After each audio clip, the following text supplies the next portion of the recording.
Welcome to the Discover podcast, where we view faith as a discovery journey with Jesus to help you become the person God created you to be. Hey everybody, welcome back to this episode of the Discover podcast. Glad that you are with us, joined by my two friends and colleagues, Jake and Montie. And today we're continuing our conversation around formation, spiritual formation, and different practices that you can engage in to become the person that God desires you to be. So part of the reason we're doing this is because this summer, what's going on? We are going to have a reading plan for our church called the Summer of Formation. Yep. So we're over 12 weeks. We're going to walk through different spiritual practices or disciplines that help in our spiritual formation. Yeah. So if you did the reading plan that takes you through the big picture view of the Bible and you enjoyed that, this would be another reading plan that would help you just learn more about our faith, how to practice our faith. The two of you put that reading plan together, and so you're in real time working on the formation reading plan, which I think will be a really great exercise for our church. And so when is that going to come out? Do you know? Oh, June 7th. Yeah, we'll start talking about it more in the month of May. At the end of May, you'll be able to get it at church and the couple of weeks leading up to it. And I would say if you were one of the people who found the reading plan maybe a little too hard to follow because there was a lot of reading, this one will be more on the practices end as opposed to reading, which I think both are super important. But just in case you're scared off by the idea of another, Monty figured out how many verses it was over the course of that you said time. it in that video. How many was it? Like over 1,000? I've got it in my my notes. I'll pull it up. But yeah, it was like well over 1,000. It was like a lot. It was like a lot. At least like 12. At least a lot. Yeah. Yeah. I'm not in the right Google Drive. Yeah, we can move on randomly at some other time. 61 verses. Oh, wow, that is a lot. Yeah. That is a lot of verses. So So if you did all those, well done. Good job. Yeah. Good I'm job. proud of you. Yeah. So that will be coming out the month of June. I think I made a decision, I think I mentioned this, to do a summer series alongside this, to have it be something that we're going to do as a church through the summer, because if we're calling it a summer of formation, that could be a really great opportunity. And I really think, and I wonder if summer would actually be a really good time for people to think about this, because I don't know how you guys find summer goes, but summer is like the least structured time in my year, because we're going and coming and running and doing all these things. And so it could be like a good time to reflect about what it takes to be formed in a season that's like all over the place. I don't know. Maybe I'm weird to think that could be an interesting time to do that. Yeah, I mean, part of why I think that's what came to mind right away when thinking through the second plan was summer. There's a lack of structure, so spiritual formation and practices provide structure. Right. It's also a time where you're just gone. Right. And so as we think through a church, like we want to fully believe it's not just Sunday morning where things happen, but even some of our like neighborhood communities, which we call our Bible studies, they don't keep going through the summer. So it's what could we put in the hands of our church to really move forward, even though some of those things are disrupted. Yeah. That's great. Absolutely. So to kind of recap our conversation from last week, this idea of formation, we put a definition to it, and we said that formation is simply the process by which your thinking, feeling, and acting in the world is developed. So how you think about things, how you feel about them, how you engage in what's around you. It's you intentionally becoming a certain type of person. And we would say the goal of spiritual formation is to become more like Jesus, that our character, that our values, that our posture in the world would mirror and represent that of Jesus. And so we said that there are two ways. We're going to put Monty on the spot with this. Two ways that happens. Do you remember how we said there's two things that you engage in? You can't look at the notes. He's looking at the notes. We talked about a lot, and it's been like a week since we recorded that. Was it like community and environment? Okay, no, you were right. Well, we got community and environment. That's practices. Practices, I see it. That's kind of what we're doing for the whole thing. I don't know. My brain, I just like, I'm not. 1 out of 2 is pretty good. I don't know what happened if you'd asked me, but. Yeah. Oh, man. Yeah. So saying that the way that you are formed is the environment you put yourself in, which is community. You know, Thank you. You were on point with that. So I said the same thing right. twice. You're right. Community and community. Yeah. It's a great TV show. Right. And so the environment you put yourself in and the practices or the habits you engage in, like those, I mean, there's more than just those two, but I think those are two very front and center obvious things that you engage in that help you become a certain type of person. And we would say our environment here at church on Sunday morning, an environment of a neighborhood community, an environment of any sort of like smaller group that meets on a regular basis that has some sort of simple practices that help you become a certain person over time will shape something in you. And so I think for Christians, a lot of times it is the practices of Bible reading and prayer. Like if you were to ask any Christian, what do you need to be doing in order to become the person God created you to be? Most often people will say Bible reading and prayer.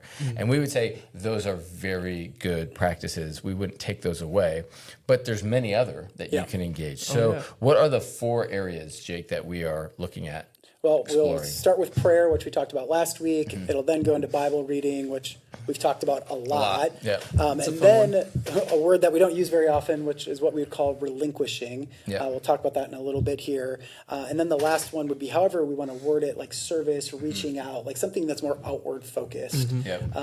Being engaged in ministry might be another way to say it. Yeah. I thought it'd be good for us to go back and say a little bit more about prayer, only because when I looked at the outline of the Bible reading plan, I don't know if we actually talked about the way you break down prayer in that Bible reading plan. We talked about prayer in general, but you've broken it down into 3 specific areas of prayer. So say just a little bit about that, and then we'll go on to relinquishing. Yeah, so I think prayer is off. The first one, we wanted to start with the idea of just praying from Scripture. So I think this allows us to kind of engage with some of the more ancient practices of prayer, which have been praying these passages, the Psalms, or even the Lord's Prayer or other prayers that really do usher our hearts into praying. You can pray them just that, or you can let God work in you and then pray in response to those. So that's kind of the first one, is this idea of praying through Scripture. The next one would be kind of going through a practice called the daily examine, which is praying, but really letting God speak to what's going on in your heart.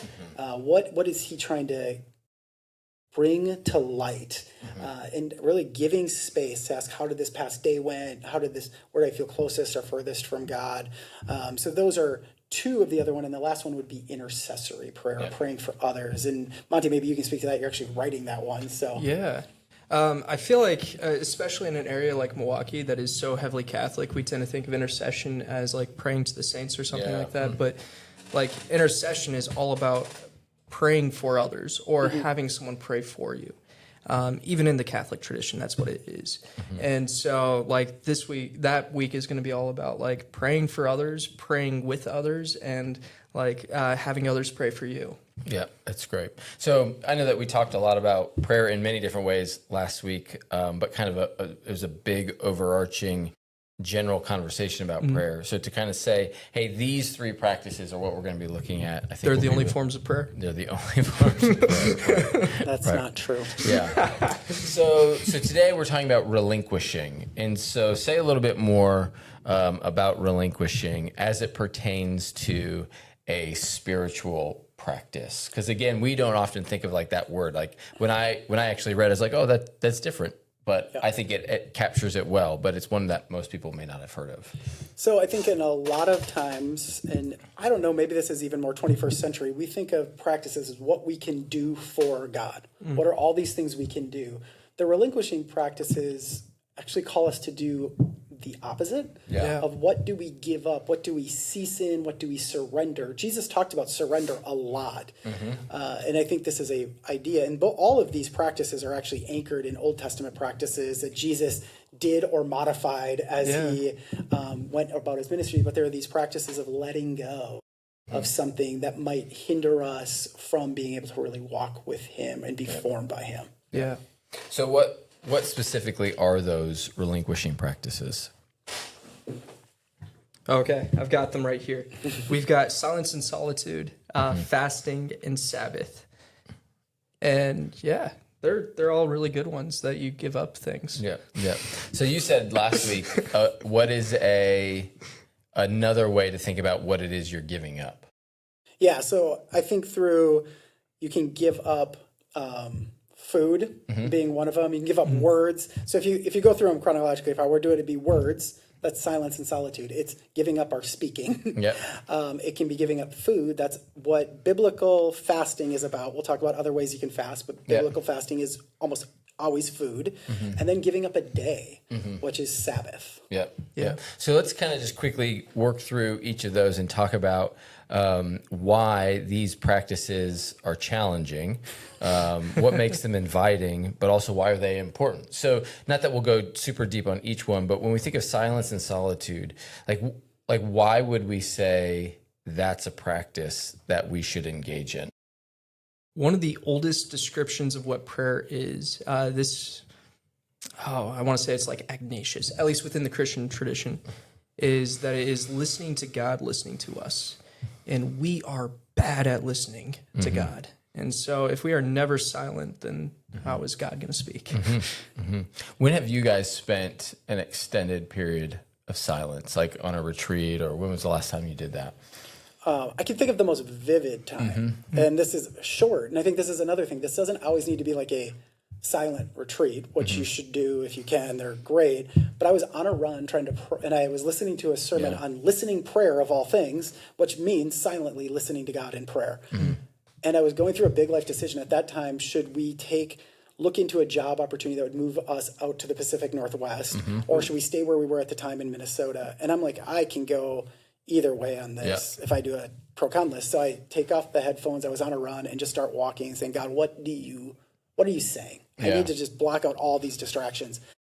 And I felt like the Lord said, stay. And we stayed. That's as simple as it got for me. I don't know if it was an audible voice. It's just where I felt like the Lord was speaking in that moment. And if I would have kept my headphones in, if I would have kept talking, I don't know if I would have heard it. Yeah. I try to do centering prayer pretty consistently, which is where you have like an anchor prayer phrase that you go back into every time that your mind gets distracted, basically. And mine gets distracted often. And so I think the most direct last time that I can point to was we had a staff retreat a bit ago, and we each separated out, and we had a task we were supposed to do for that, but I took the first 15 minutes, had noise canceling headphones in, and just tried to spin it in that. And then I do spiritual direction, which pretty much every session we start with a time of silence and solitude. So it's pretty awesome. How would you describe the difference between silence and solitude? Are we putting those together as one and the same thing, or are they two different things? That week we are putting them together as the same thing. In general, they can be the same, but are not necessarily. Because silence is all about just not talking. You have a great acronym for it that you shared a while ago. Wait. Yeah. Why am I talking? Yeah. Why am I have talking? shared that with a child.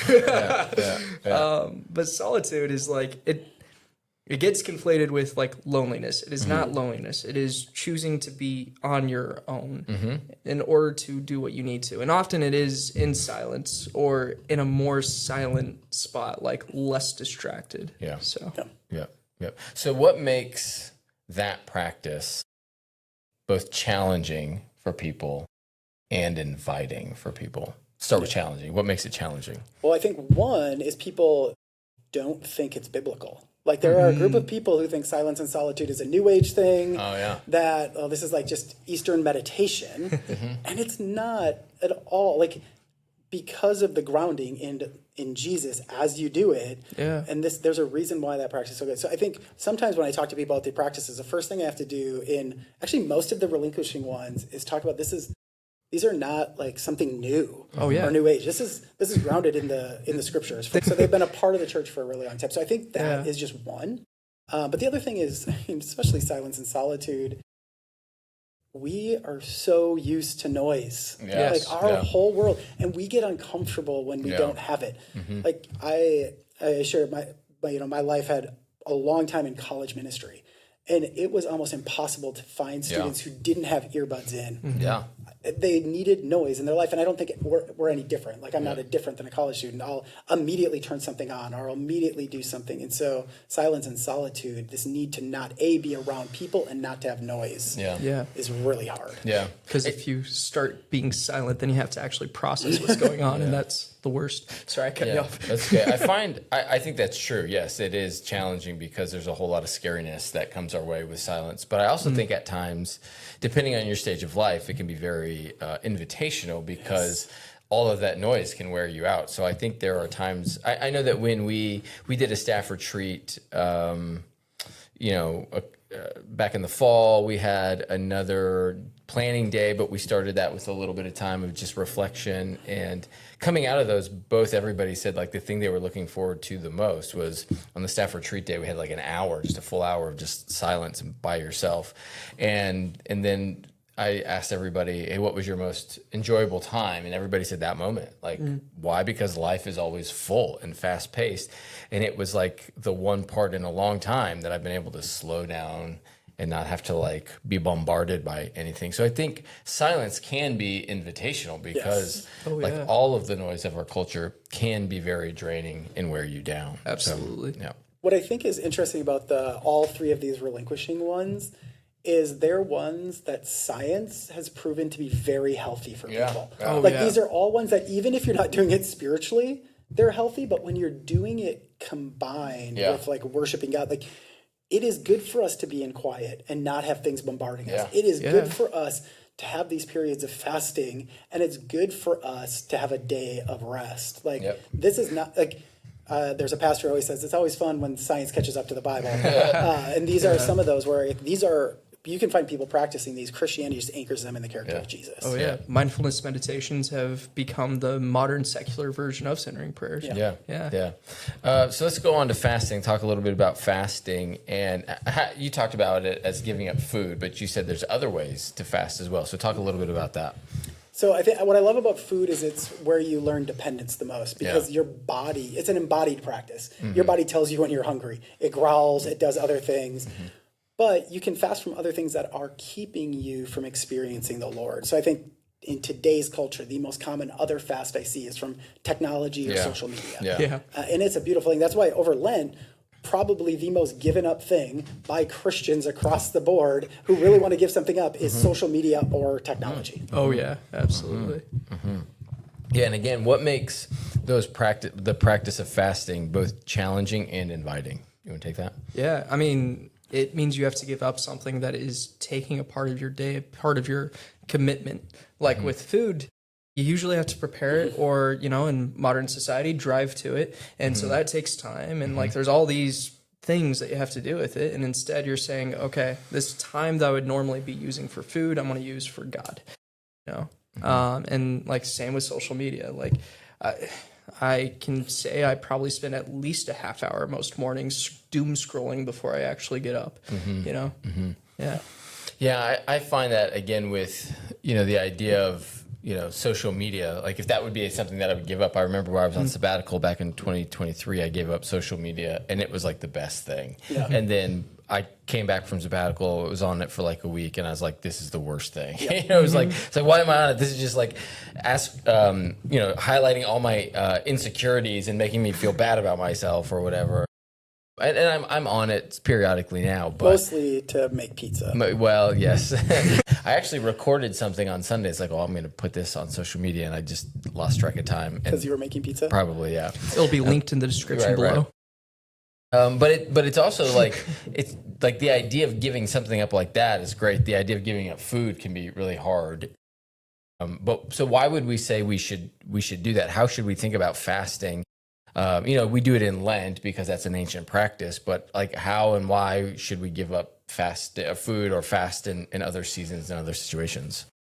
I mean, I think in a very simple thing with food, it reminds us that God is our provider. Yeah. And I think that may seem cliche, but it's true. Yeah. Like if you can have that practice because your body is always going to remind you, like you want food at that moment, you will relinquish that and say, no, I'm giving this up to worship or experience God. Because I think what Monty said is you are to replace it. Yeah. I think the hardest thing for me is we've gotten in a thing of once a week we do a fast, but it's easy for me to just work through lunch. Yeah. I'm missing out when I Right. do that. Yeah. Straight That's up, not the same I'm as missing fasting. out. No, it's Right. just like I keep going, and instead of just even taking 10 to 15 minutes to, okay, I'm not eating today, I'm not having lunch, how am I experiencing the Lord in the midst of that, whether Yeah. it's reading, prayer, journaling, whatever. Yeah.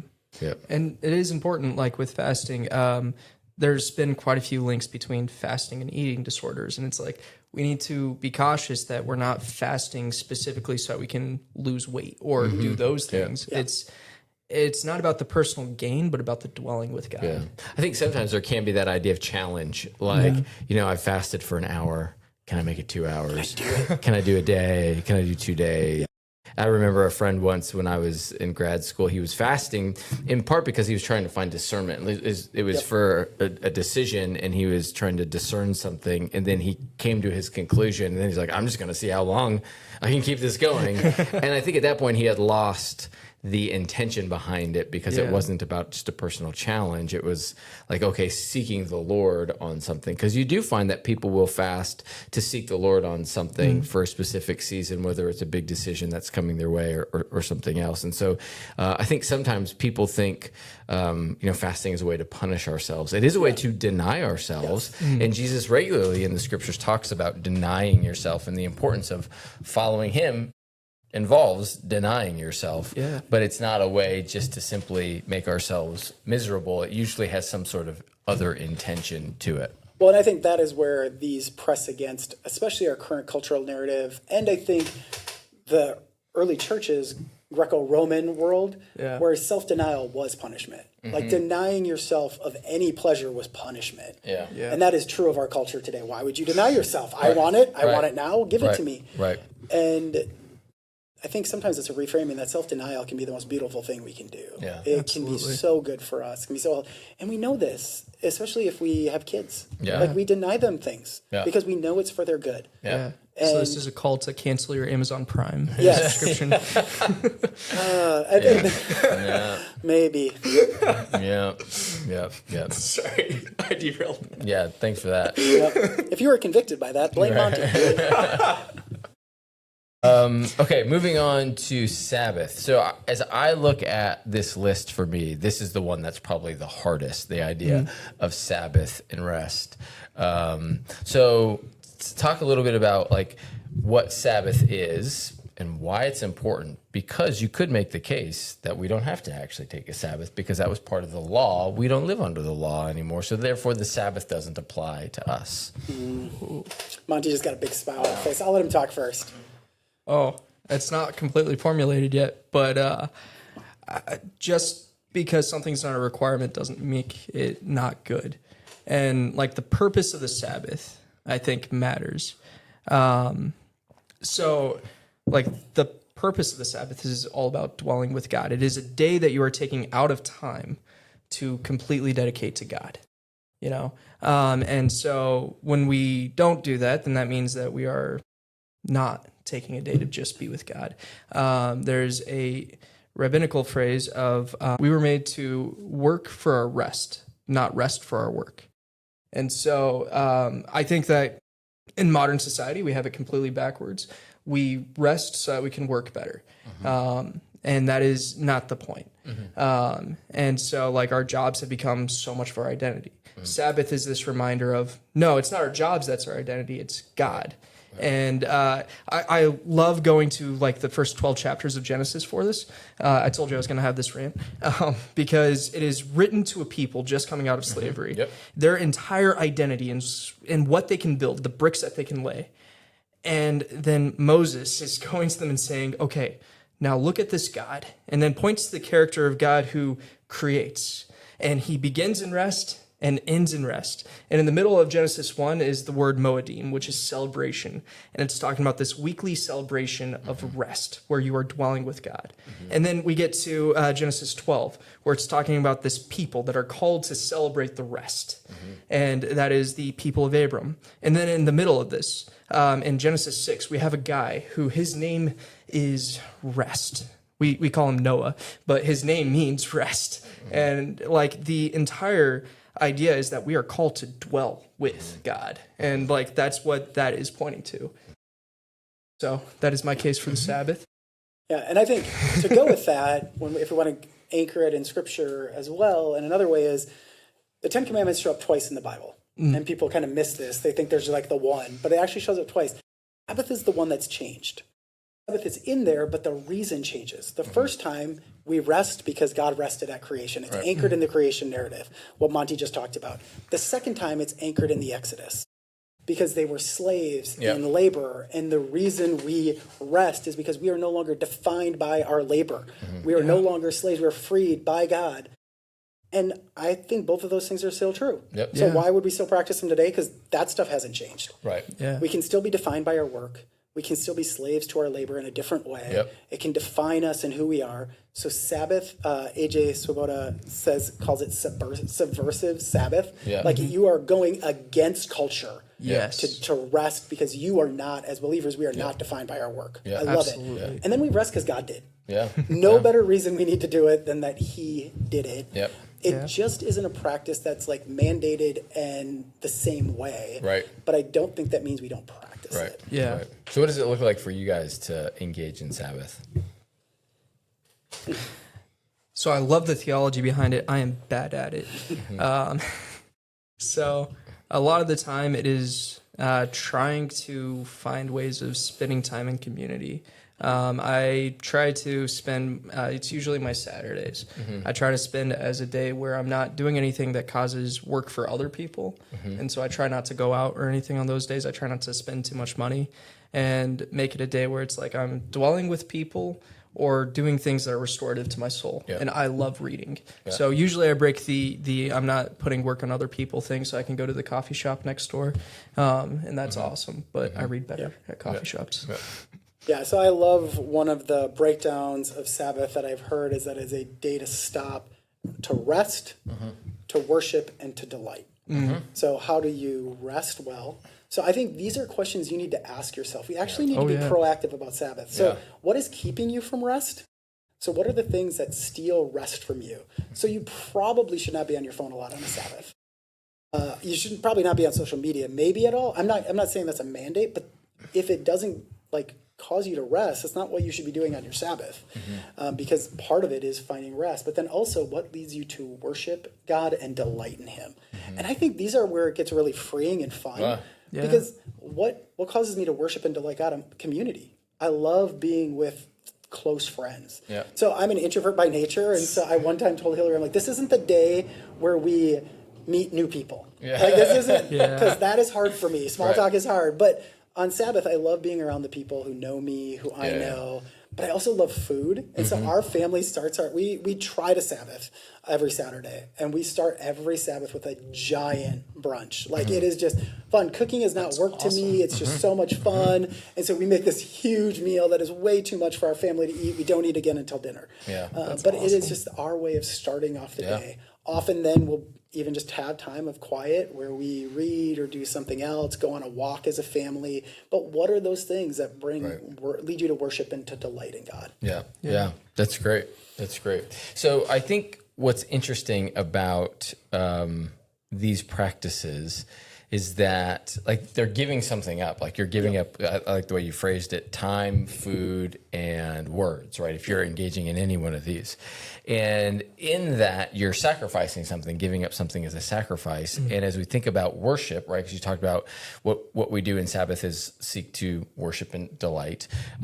Worship is all about sacrifice. It's all about giving something up for the sake of honoring God. And so as we do these, like this is an act and a practice of worship. And I would say worship is one of the things that forms us. It's not just that worship is us showing up on Sunday and singing songs, but worship is the practice of engaging in activities that form us to be more like Jesus. And so as you're doing these things, this is actually an act of worship as you're giving these things up. As you think about these three, I mean, you kind of shared one already, a story or a moment that really captures a great experience you had in engaging in one of these three practices. So can you think of like a moment, a story from your life where you engaged in silence, fasting, or Sabbath that was like, oh, that right there helped me see the importance of this practice? Yeah, I think I was blessed when it came to fasting because I'll be honest, I was one of those people that had a bad relationship with food. And this goes all the way back to high school. I was a wrestler and we didn't eat so that we would make weight, and it caused issues for me. I would say I probably had an eating disorder when I was a high school student. It was messy. So I didn't want to fast. But then one of my first years doing ministry, our staff team decided to go on a all independent, like we went all and prayed about it. We came back and we're like, I think we need to go on an extended fast to pray for what God was going to do for this upcoming school year. And it was one of the sweetest things because I got to fast, but I did it in community. So we were all doing it together. We commiserated a little bit together. Like, what's the first meal you're going to have once we're done with this longer fast? But it was one of the sweetest times I've had with the Lord. And honestly, it was one of the times where I saw him show up in my own life and in ministry. And I can always now go back to that and be like, well, this was just really sweet. It wasn't performative. It wasn't done out of manipulation. It was the Lord leading us into it. In a season of fasting for a reason was to like, how God might you work if we are just like on our knees and dependent fully on you. And that was one of my sweetest seasons of ministry, even though I was hungry all the time. And but that was one of them I look at. Yeah. What about for you, Monty? Oh, okay. So before I started working here, like that January, I was in a spot where I was really trying to figure out if it was time for me to leave my last job. And actually, that would have been in May. May. Timelines. They're fun. And so I was in school at the time, and I had they wanted to call it an immersion week. It was an intensive week, though, because 12 hours a day in classrooms. And so I was in North Carolina, and we were given the challenge that week to take time for centering prayer. And like I did that and came out of that week quite sure that it was time for me to leave Kansas, get out of Dodge, literally. And so that was a very memorable week. It was also like a very unique week, the way that it ended, because I was reinvigorated. I got to the airport and like started just having conversations with people at the airport. And there was one guy who, he was cool. He was a pastor in the Raleigh-Durham area. And he went on to the plane early. And then I found out that I was sitting right next to him. And he was the one that told me finally, it sounds like you need to go on somewhere else. And so it was awesome. But Nice. Yeah. Yeah. For me, I can still remember probably the first time I had a full day of silence, and somebody invited me to a silent retreat day, and I was a little anxious, going like, "What am I going to do the whole time? How am I going to am I just going to sit in a room?" And we all had like private rooms, and you didn't have to stay in your private room, but I was like, "Am I just going to be sitting on the bed? What do I do?" But I remember just the day went by very quickly. You find as you settle into those, it's just like, whoa, they just go. And I've enjoyed over the years that day. I remember going on a walk, spent some time in the room, prayed a little bit. They gave us an exercise or something to read, and I did a little bit of that, but then I just walked the property and kind of discovered in that moment the joy of going on walks with the Lord. Yep. And so coming out of that, I remember, this probably would have been a few years after that, we were in a season where it was just easy to start my day. I was up before everybody else, and I would do like a 30-minute walk, not for exercise, but just to be with the Lord, and with no agenda and not listening to anything, but just to walk and be with the Lord in quiet and stillness, because everybody else in the neighborhood had not yet, gotten up. And so it was a really sweet time to be able to spend those first 30 minutes of my day just embracing the silence. Because I'm the type of person who, when I spend time with the Lord, like I want to be productive in that time. I want to do something. So like right now I'm working on memorizing a large passage of scripture. And I love that because like I'm working towards it. I'm trying to be proficient at it. And silence and solitude and Sabbath even are really helpful for me, even though they're really challenging, because you don't produce anything. Yes. You don't work on anything. You work on being present and that's it. You did nothing. Nothing. Yes, nothing to show for my time. Yeah. You know, and so that's really hard for me. But I find that it's a great reminder because I really appreciate what you said about Sabbath, and the purpose of that is to shape identity in us. That our identity is not from what we do or produce, but who we are in the Lord. Yeah. And that we are his child, and that he loves us. And that alone is enough, and that he will take care of us. And so therefore I can give up certain things for a period of time because everything I need, I find in him. Yep. So hopefully this conversation was helpful for you just to kind of think about these practices. We look forward to hearing from you about how you engage with them over the summer when we launch this reading plan. And so we have one more episode that we're going to do along these practices. And next week when we come back, we're going to talk about reaching out and how to give of yourself in serving other people. So tune in next time. We look forward to seeing you then.